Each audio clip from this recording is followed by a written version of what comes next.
তাৰাভানুক আজি আমি সভানেত্ৰী পাতি দিছোঁ। তাৰাভানুৰ দৰে তেনেখন মহিলা, হিন্দু মহিলা হওক বা হিন্দু ল'ৰা বহুত আছিলে। গতিকে সেইকাৰণে আমি এতিয়া সৰ্বস্পৰ্শী সৰ্বব্যাপী আঁচনিৰে আমি কাম কৰি আহিছোঁ। বহুত সাংবাদিকে কোনোবাই হয়তো ক'ৰবাত কয় এতিয়া বিজেপিয়ে মাইনৰিটিসকলক এতিয়া কৰি আছে, এপিছমেণ্ট কৰি আছে, এতিয়া তেওঁলোকৰ কাষত গৈ আছে। কাষত আমি আগৰ পৰাই গৈছিলোঁ। আৰু যাৰ কাৰণে ভাৰতীয় জনতা পাৰ্টি যেতিয়া সৃষ্টি হৈছিলে, সেই সৃষ্টি হোৱাতে মাইনৰিটি মৰ্চা বুলি এটা মৰ্চা আছে।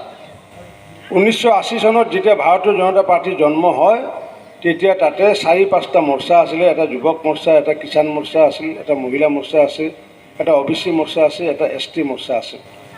আৰু সেই মৰ্চাকেইটাৰ ভিতৰত কিন্তু মাইনৰিটি মৰ্চা 1980 চনতে মাইনৰিটি মৰ্চা মানে ৰাষ্ট্ৰীয়ভাৱে খুলিছিলে। যেনেকুৱা মুক্তাৰ আকবাছ নাকবী, শ্বাহনৱাজ হুছেইন, এওঁলোকে মাইনৰিটি মৰ্চাৰ পৰা আহিছিলে। তাৰমানে কি 1980 চনৰ পৰাই ভাৰতীয় MLA হৈছিলোঁ। মই MLA চিট ৰিজাইন দিলোঁ, ৰিজাইন দি পেলাই মই MP ইলেকশ্যন খেলিছোঁ। আৰু পুনৰ পৰৱৰ্তী ছমাহ পিছত মই আৰু MLA খেলিম, অকলে খেলিম। কিন্তু আজি সেই এটা পাৰ্টিক যোনে প্ৰতাৰণ কৰিছে, পাৰ্টিকটো কৰা নাই, সেই সংখ্যালঘু জনসাধাৰণক প্ৰতাৰণা কৰিছে। গতিকে সেইবোৰ মানুহকতো ভোট দি লাভ নাই, কংগ্ৰেছকতো ভোট দি লাভে নাই। কিন্তু ভোটটো ক'ত দিব এতিয়া? ভোটটোতো ভাল জেগাতে দিয়ক অন্ততঃ।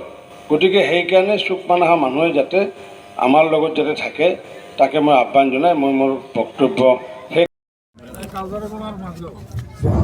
এতিয়া আমাৰ সভা ভংগ বুলি ঘোষণা কৰিলে। ছাৰ কি ক'ব, আজি বহুকেইখন সভা প্ৰচাৰ কৰিলে, দিনতো ৰোড শ্ব' আছিল। দিনতো আজি বৰপেটাত যিটো আজি ৰোড শ্ব' হৈ গ'ল, এক অভূতপূৰ্ব ৰোড শ্ব'। আৰু ৰাজনৈতিক ইতিহাসত এনেকুৱা ৰোড শ্ব' হোৱা নাই, কাৰণ প্ৰায় 8,000 পৰা 10,000 মানুহে স্বতঃস্ফূৰ্তে ওলাই আহিছে। অকল বৰপেটা ৰোডত বুলি নহয়, আজি বৰবালাতো মুখ্যমন্ত্ৰী ডাঙৰীয়াৰ যিখন সভা হৈছে, সেইখন এখন অভূতপূৰ্ব এখন সভা। আৰু মুখ্যমন্ত্ৰী ডাঙৰীয়া এনেকুৱা সভাবিলাক অভূতপূৰ্ব হৈ আছে। আৰু মূলগত দুটা কাৰণ।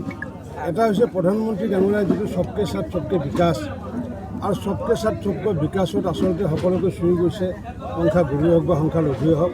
ঠিক তেনেকৈ মুখ্যমন্ত্ৰী ডাঙৰীয়াৰো সৰ্বস্পৰ্শী আৰু সৰ্বব্যাপী আঁচনি আচলতে সকলোকে চুই গৈছে, যাৰ কাৰণে স্বতঃস্ফূৰ্তভাৱে আজি এনেকুৱা চুকমানা অঞ্চলৰ স্বতঃস্ফূৰ্তভাৱে মানুহে ওলাই আহিছে।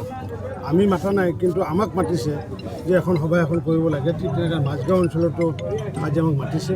গতিকে এইটো আচলতে আমাৰ দেশৰ কাৰণে ভাল লক্ষণ এটা। কাৰণ কিয় মোদী ডাঙৰীয়াই যিহেতু কেতিয়াও কোৱা নাই যে ধৰ্মীয় সংখ্যালঘু মানুহসকলক অনাদাৰ কৰিব লাগে, বৰঞ্চ তেখেতে কৈছে সবকা সাথ সবকা বিকাশ। আৰু যাৰ কাৰণে আজি ধুবুৰী অঞ্চলত আমি টোটেল 42 লাখ ৰেচন কাৰ্ড দিছিলোঁ। 42 লাখৰ ভিতৰত 4,73,000 ৰেচন কাৰ্ড পাইছে ধুবুৰী অঞ্চলৰ মানুহ।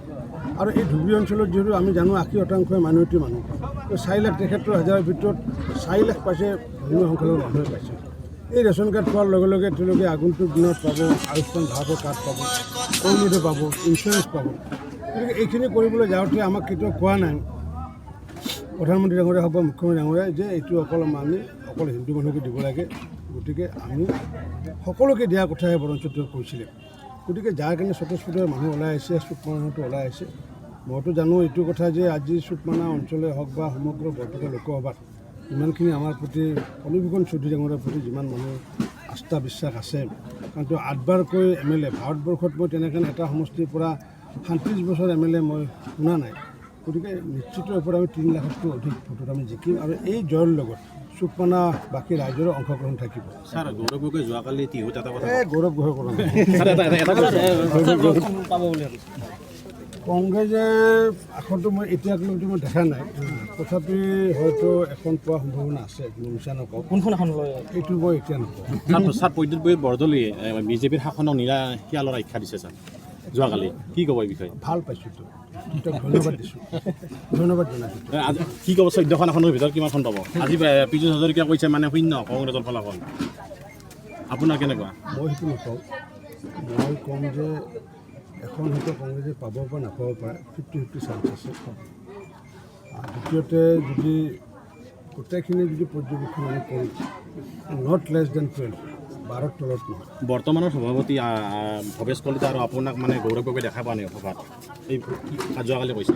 মই ফেচবুকটো ফ'ল' কৰিলে হ'ল, তেওঁ ফেচবুক ফ'ল' নকৰে। ৰাজনৈতিক মই যেনেকৈ ৰাজনৈতিক সকলো ব্যক্তিগত ফেচবুক মই ফ'ল' কৰোঁ, তাৰমানে তেওঁ ফেচবুক ফ'ল' নকৰে, তাৰ কাৰণে তেওঁ দেখা নাই। কাৰণ মোৰতো ফেচবুকত দৈনিক কাৰ্যসূচী ৰাতিপুৱাই পায়। তাৰ আগে আগেতো ৰাতিপুৱা থাকেই, এইটো থাকেই, সেইটো থাকে, সেইটোতো গোটেই ভাৰতবৰ্ষৰ মানুহজনে মোদী ডাঙৰে জানে। তাৰপিছত থাকে দৈনন্দিন কাৰ্যসূচী থাকে। আজি যে মাজগাঁৱত আহিম, আজি সুখনাত আহিম, এই কাৰ্যসূচীটো মই ৰাজহুৱা কৰি দিছোঁ ৰাতিপুৱাই। কিন্তু ফেচবুক ফ'ল' নকৰে, যাৰ কাৰণে তেওঁ মোক দেখা পোৱা নাই। ৰাহুল গান্ধীয়ে সমষ্টি সলনি কৰিছে, কি ক'বা এতিয়া? ৰাহুল গান্ধীয়ে সমষ্টি সলনি কৰিছে মানে অতি শীঘ্ৰে ৰাম মন্দিৰত সেৱা কৰিব যাব, মই ক'লোঁ।